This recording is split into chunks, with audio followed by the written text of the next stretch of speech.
Nimbus News।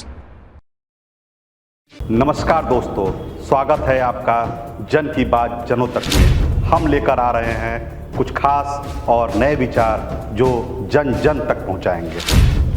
तो बने रहिए हमारे साथ और जानिए अपने सवालों के जवाब सिर्फ जन की बात जनों तक में। नमस्कार दोस्तों, स्वागत है आपका एक बार फिर से हमारे कार्यक्रम जन की बात जनों तक में। आज फिर हमारे साथ त्वचा रोग विशेषज्ञ डॉक्टर स्नेहा गुप्ता जी हैं और आपको यह जानकर बहुत अधिक खुशी होगी कि अभी अभी ये स्पेन से वापस लौट के आई हैं। तो हम इसके बारे में इनसे बात करेंगे। गर्मियाँ आ गई हैं, होली का मौसम है, तो इस मौसम में और इस त्यौहार में अपने स्किन का देखभाल किस तरह से किया जाए, अपने हेयर का देखभाल किस तरह से किया जाए, ये सारी जानकारी आपको डॉक्टर साहब देंगी। नमस्ते, मेरा नाम डॉक्टर स्नेहा गुप्ता है और मैं यहाँ पे चीफ कंसल्टेंट हूँ एटॉमिक क्लिनिक में और डायरेक्टर भी, को फाउंडर भी हूँ। आपने पहला क्वेश्चन रेज किया कि मैं अभी विदेश यात्रा से करके आ रही हूँ, तो मैंने वहाँ पे क्या सीखा और क्या मैं बनारस को सर्व करने वाली हूँ। मैं अपने बारे में बोलना चाहूँगी कि अगर आप जिस काम को करना चाह रहे हो उसमें अगर आपका दिल लगता है तो आपका एजुकेशन भी बहुत ज़्यादा ऊपर चलने लगता है। मेरे काम को देखते हुए एस्थेटिक फील्ड में जिस तरह से मैं काम कर रही हूँ पूर्वांचल में, तो अल्मा एकेडमी के द्वारा मुझे नॉमिनेट किया गया इस ट्रिप के लिए, एकेडमिक ट्रिप के लिए, और वहाँ पे मैंने काफ़ी कुछ ऐसा सीखा और जाना भी कि जिससे मुझे पूर्वांचल में ये देने में बहुत हेल्प होगा। और मुझे गर्व के साथ ये बताते हुए बहुत अच्छा फील हो रहा है कि जो टेक्नोलॉजी मैं यूज कर रही हूँ सेम टेक्नोलॉजी चाइना में यूज़ हो रही है, इज़राइल में हो रही है, कोलंबिया में हो रही है, अफ़गानिस्तान में हो रही है, यूएसए में हो रही है, यूके में हो रही है। हम लोग प्राउड फील कर रहे हैं कि जो ट्रीटमेंट आउट ऑफ इंडिया हो रही है वो सेम ट्रीटमेंट हम एटॉमिक क्लिनिक में पूर्वांचल को सर्व कर रहे हैं। दूसरा बात मैं रखना चाहूँगी कि कुछ treatments advance all over the world doctors discuss कर रहे थे कि ये मॉडलिटीज़ को इस मॉडलिटीज़ के साथ क्लब करेंगे तो रिजल्ट्स अच्छे होंगे। मैं अगेन अपने कॉन्ग्रेचुलेट करना चाहूँगी पूर्वांचल की, वो मॉडलिटीज़ मैं ऑलरेडी 2 सालों से यूज़ कर रही हूँ, तो वो अभी डिस्कस कर रहे हैं, पर मेरा ये रुझान एस्थेटिक की तरफ वो पहले से ही मुझे करने पे मजबूर कर दिया है और मुझे प्राउड भी फील हुआ खुद पे कि मैं बहुत पीछे नहीं चल रही हूँ। और मैं थैंक यू बोलना चाहूँगी एकेडमी वाले को भी जो मुझे इतना अवसर दिए। और वहाँ से मैंने क्या गेन किया कि जो इज़राइल के लोग हैं, चाहे यूएस के लोग हैं, जो यूके के लोग हैं, बहुत ध्यान देते हैं। अच्छा। अगर हम लोग की मानसिकता है कि हम अपने फ्यूचर प्रोस्पेक्ट में कुछ पैसे बचाते हैं या फिर हम लोग ज़्यादा खाने पे ध्यान देते हैं, उसके बाद हमारा लुक आता है, क्योंकि हम इसे मैंडेटरी नहीं मानते हैं।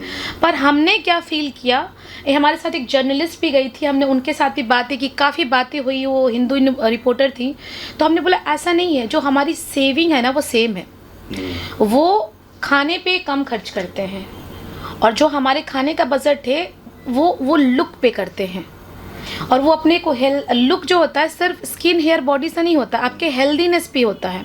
त्वचा की जितनी बीमारियां होती हैं, बाल की जितनी बीमारियां होती हैं, अंडर आई है, फ्रेकल्स हो रहा है, बाल झड़ रहे हैं, यहाँ पे काला पड़ रहा है, लोगों को लगता है ये त्वचा की बीमारियां है, एक्चुअली में ये हेल्थ प्रॉब्लम्स है। They are very dedicated to skin hair body, इसके कारण वो हेल्दी भी हो रहे हैं। मैं वहाँ से ये लर्न करके आई और मैं पूर्वांचल को ये बताना भी चाहूँगी, मैं बताती भी हैं कि अगर आप लुक अच्छा करते हैं in terms of skin hair body तो आपकी कॉन्फिडेंस भी बिल्ड होती है। सेकेंड, आप मेंटल पीस में भी जाते हैं, तो आपकी बहुत चिड़चिड़ाने की प्रवृत्ति कम हो जाती है। और जब स्किन हेयर बॉडी आप ठीक कर रहे हैं तो कहीं ना कहीं आप थायराइड भी ठीक कर रहे हैं, डायबिटीज़ भी ठीक कर रहे हैं, कोलेस्ट्रॉल भी ठीक कर रहे हैं, लिपिड भी ठीक कर रहे हैं। We are making externally to internally health. तो कह सकते हैं स्किन हेयर ट्रीटमेंट कर रहे हैं, basically you are become healthy inside out. तो यही मैंने विदेशियों से सीखा और मुझे लगा इंडिया में भी हमें करना चाहिए, फास्ट फूड को अवॉइड करना चाहिए। मैं भी काफ़ी कॉन्शियस होगी वहाँ से आने के बाद में। मैं भी, मुझे लगा कि नो इट्स वेरी गुड ना, अगर मैं केयर ना करूँ तो I am become pre diabetic, I am become the cholesterol patients. I have to be very innovative in terms of food also, so that मेरी स्किन हेयर भी अच्छी हो और मेरे हेल्थ भी। ये मैं पूर्वांचल को सिखाऊंगी और ये मैंने ठाना है कि टेक्नोलॉजी तो हाई रहेगी। अगर इंडिया में कुछ चीज़ें लॉन्च होगी ना, वो मैं लॉन्च करूंगी अपने पूर्वांचल में, और सिर्फ पूर्वांचल में करती हूँ क्योंकि पूर्वांचल को ही मैं आगे करना चाहती हूँ। बाकी इंडिया में जो बाकी शहर हैं वो आगे हो चुके हैं, हमारा पूर्वांचल भी किसी से कम ना हो, ये हमने ठान रखा है। अच्छा मैडम, एक चीज़ देखने में आ रहा है कि इंडिया में खासकर बनारस में एस्थेटिक ट्रीटमेंट की तरफ ज़्यादा रुझान हो रहा है लोगों का, क्योंकि लोग एजुकेट हो रहे हैं। हमारा कहीं ना अच्छा दिखने का तो सोच होता ही है, और हम वैसे जगह पे अपने पैसे को इन्वेस्ट कर रहे हैं जहाँ पे कोई आउटकम नहीं मिल रहा है। वो तब तक था जब तक चीज़ें अवेलेबल नहीं थी। अगर आप कोई डॉक्टर एजुकेट कर रहा है कि ये ट्रीटमेंट आपके लिए बहुत अच्छा है, या फिर ये मॉइस्चराइज़र आपके लिए सुटेबल है, आपको सनस्क्रीन का प्रयोग करना चाहिए। इंडिया में और खासकर कि पूर्वांचल में एस्थेटिक ट्रीटमेंट की तरफ ज़्यादा लोगों का रुझान हो रहा है, इसके पीछे क्या रीज़न है? इसके पीछे एजुकेशन का हाथ है, और इसके पीछे डॉक्टर्स का हाथ है जो एजुकेट कर रहे हैं अपने बनारस को, पूर्वांचल को। क्योंकि हर कोई कुछ ना कुछ स्किन के लिए करना चाहता है, और हर कोई का डिमांड होता है मेरी स्किन अच्छी रहे, मेरी हेयर अच्छी रहे, और वो बहुत सारे शैम्पू ऑयल है ना यूज़ करता है, नॉन फार्मास्यूटिकल प्रोडक्ट्स यूज़ करता है। जहाँ पे आपकी बजट तो जाती ही है ना, आप कुछ भी प्रोडक्ट्स यूज़ कर रहे हैं, तो बनारस के डॉक्टर्स, एटॉमिक क्लिनिक एजुकेट कर रहा है कि वो नॉन फार्मास्यूटिकल प्रोडक्ट्स को फार्मास्यूटिकल प्रोडक्ट्स यूज़ करिए, आप अच्छी मॉइस्चराइज़र यूज़ करिए जो आपकी स्किन को नरिस्ट करे, आप सनस्क्रीन उपयोग कीजिए जिसमें आपको छाइयाँ और रिंकल्स ना हो, और फ्रेकल्स कालापन ना हो, स्किन टैन ना हो। तो और ये कुछ ना करा कि आप ये ट्रीटमेंट प्लान कीजिए जो आपको आउटकम देगा, और पूर्वांचल के लोग इस चीज़ को एक्सेप्ट कर रहे हैं और प्राउड फील कर रहे हैं कि अभी हमारे बनारस में भी है। तो यही कारण है कि अब वो नॉर्मल चीज़ों को ना चूज़ करके ट्रीटमेंट को चूज़ कर रहे क्लिनिक्स को। तो ये एजुकेशंस हैं और बनारस के डॉक्टर्स हैं जो एजुकेट कर रहे हैं। अच्छा, त्योहारों का मौसम आ गया है मैडम, होली आ रही है, तो होली में स्किन और बालों का किस तरह से लोग देखभाल करें? देखिए आजकल जो कलर्स है ना वो बहुत केमिकल युक्त आ गए, पहले की तरह नहीं, आजकल हर्बल भी कलर्स आते हैं। सो मैं बोलूँगी खासकर एक बच्चों के लिए कि बच्चे बहुत ज़्यादा होली खेलते हैं, प्लीज़ अपने बच्चों को एक नरिशिंग मॉइस्चराइज़र आप फुल बॉडी उसको लगा दीजिए।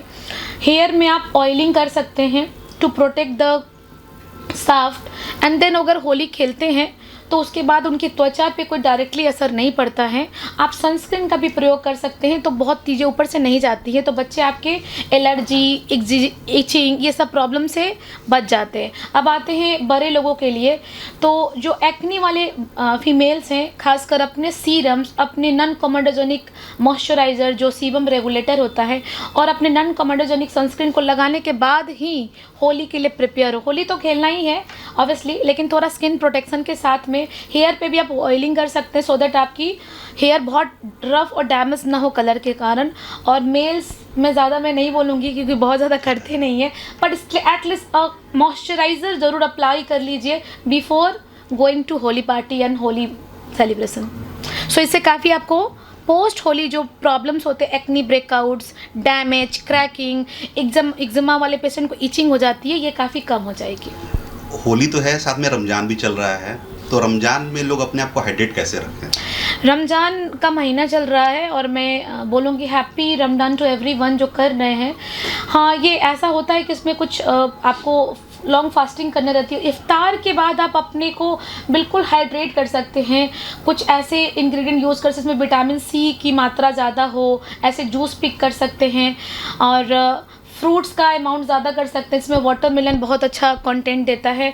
हाइड्रेशन का अमाउंट ज़्यादा रखें, और स्किन जो डिहाइड्रेट हो जाती है क्योंकि आप फुल डे डिहाइड्रेटेड हो, तो रात में इफ्तार के बाद में आप हाइलुरोनिक एसिड बेस्ड मॉइस्चराइज़र उपयोग कर सकते हैं। एंड लिप पे मैंने एक वीडियो भी बनाई थी, lip balm with hyaluronic acid with Vaseline sealing, यानी अपनी एक मास्क बना सकते हैं रात में। सो सुबह जब उठेंगे, जब आप कॉस्मेटिक प्रोडक्ट्स आपको लगाना मना है, तो उस समय आप सिर्फ पानी, ठंडे पानी से अपने चेहरे को धोइए कि हाइड्रेशन मेंटेन रहे, और ये चीज़ें कॉम्बेट कर सकते हैं, मतलब चीज़ों को प्रॉब्लम को हल निकाल सकते हैं कि आपकी स्किन डिहाइड्रेटेड ना हो। गर्मी का मौसम आ गया है, सनबर्न की बहुत बड़ी समस्या है, तो सनबर्न की समस्या के लिए क्या बताना चाहेंगे? सनस्क्रीन।